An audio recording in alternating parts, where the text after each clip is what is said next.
క్రీస్తునందున్న ప్రియులకు ప్రేమతో వందనాలు తెలియజేయుచున్నాను. సెప్టెంబర్ నెల 30వ తేదీ 2024. ఈరోజు దేవుడు మనకు చేస్తున్న వాగ్దానం ఏమిటనగా కీర్తన గ్రంథము 91వ కీర్తన 8వ చరణం. నీవు కన్నులారా చూచుచుండగా భక్తిహీనులకు ప్రతిఫలము కలుగును. ఆమేన్.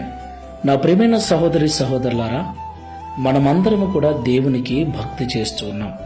భక్తి మనలో ఎంత ఎక్కువగా ఉంటే దేవుని ద్వారా ఈ లోకములోను రాబోయే పరలోకంలోను అంత ప్రతిఫలము మనకు కలుగుతుంది. దేవుని యందు భక్తి కలిగిన వారికి ఎలాగైతే ప్రతిఫలము కలుగుతుందో అలాగే భక్తిహీనులకు కూడా ప్రతిఫలము కలుగుతుందని దేవుడి ఉదయకాల సమయంలో మాట్లాడుతున్నాడు. నా ప్రియమైన సహోదరి సహోదరులారా, ఈ లోకంలో బాధలు, కష్టాలు, కన్నీళ్లు, వేదనలు, ఇబ్బందులు అందరికీ ఉంటాయి. అయితే వారిలో ప్రత్యేకంగా దేవుని పిల్లలు అనబడిన వారికి, దేవుణ్ణి ఆరాధించే వారికి ఎక్కువ కష్టాలు, ఎక్కువ సమస్యలు, ఎక్కువ శ్రమలు ఉంటాయనడంలో ఎలాంటి సందేహం లేదు.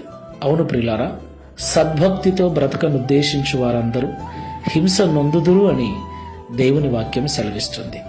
అందుకే చాలామంది భక్తిలో వెసులుబాటు పుచ్చుకొని భక్తిని పైకి చేస్తూ నామమాత్రంగా చేస్తూ లోతైన ఆత్మీయ జీవితం లేకుండా ఏదో అలాగ మొక్కుబడిగా చేస్తూ ఉన్నారు. అలాంటి వారి జీవితాలే బాగున్నాయి. అవునండి, భక్తిపరుల జీవితాల కంటే భక్తిహీనుల జీవితాలే బాగున్నాయి. అది చూసినప్పుడు నిజంగా భక్తి చేసేవారికి కొంచెం బాధ, కొంచెం ఇబ్బంది కలుగుతుంది.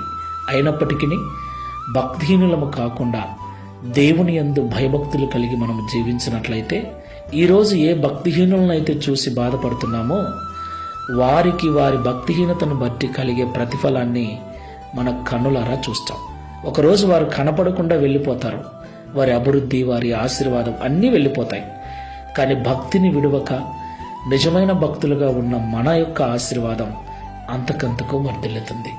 ప్రార్థన చేసుకుందాం. కృపాసత్య సంపూర్ణుడా, సర్వాధికారి, మీకు స్తోత్రాలు. అవును తండ్రి, మేము ఎంత భక్తి చేసినా, ఎంతగా పాపమునకు దూరముగా ఉండి నీ వాక్యమునకు లోబడి జీవించినా మాకంటే పై భక్తి చేసేవారి జీవితాలే బాగున్నాయి. వారే ఎక్కువగా సంపాదిస్తున్నారు, వారే సుఖంగా బ్రతుకుతూ ఉన్నారు. కొన్నిసార్లు వారిని చూసినప్పుడు బాధ కూడా కలుగుతుంది.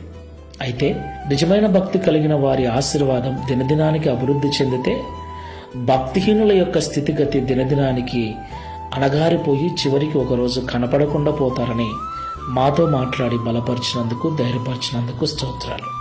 లోకంలో ఉన్న భక్తిహీనుల అభివృద్ధి చూసి బాధను అనుభవిస్తున్న వారు ఎవరైనా ఉన్నట్లయితే భక్తిని విడిచిపెట్టకుండా లోతైన ఆత్మీయ అనుభవాన్ని కలిగి జీవించటకు సహాయం చేయమని, తద్వారా నీ ఆశీర్వాదములకు వారసులగుటకు సహాయం చేయమని, ఈ వాగ్దానమును మా జీవితంలో నెరవేర్చమని యేసు నామములో ప్రార్థించి వేడుకుంటున్నాము తండ్రి. ఆమేన్. Praise the lord. God bless you.